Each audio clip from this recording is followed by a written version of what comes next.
વિક્રમભાઈને ખબર છે કે ઓલરેડી આ છોકરા સાચા જ છે, કેમ કે અમને ખબર છે, એમને હંમેશ માટે સમાજનું દોભળ્યું છે અને એમને પણ સમાજે વિક્રમભાઈને પણ આગળ લાયેલા છે અને જેને જેને એમને સમાજમાં બહાર કાઢ્યા એ લોકોને સમાજે આગળ લાયેલા છે અને અમને સમાજે આગળ લાયેલા છે.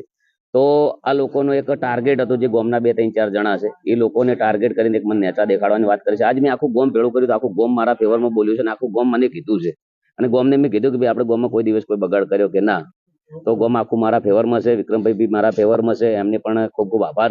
અને આખો સમાજ અમારા નવગણજી પણ મારા ફેવરમાં છે અને અમે 42 સમાજનું અંદર જે બંધારણ છે એનું પૂરું પાલન કર્યું છે. એના અંદર કોઈ બંધારણ અમે તોડ્યું નથી.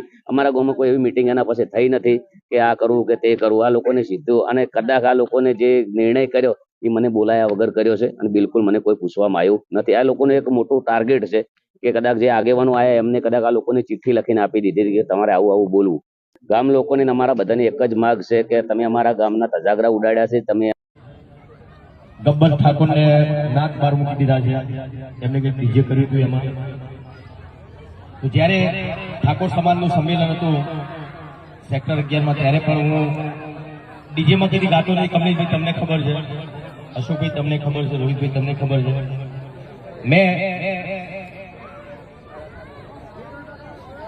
એક વિનંતી કરી હતી જ્ઞાનીબેનને,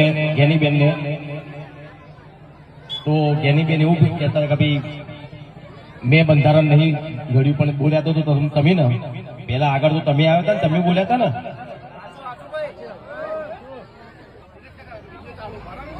જે ડીજે બંધ થયા છે ને એ રીતે ઘણા બધા કલાકારોના બિચારા એ લોકોનો રોજગાર બંધ થઈ ગયો છે. એ લોકોને ખબર નહીં પડતી કે એ બધા મોટા માણસો છે, મોટા માણસો એટલે ડીજેની એમને ખબર નહીં પડતી.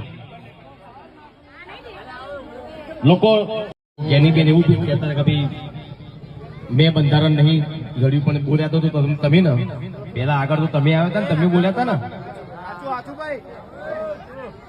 તો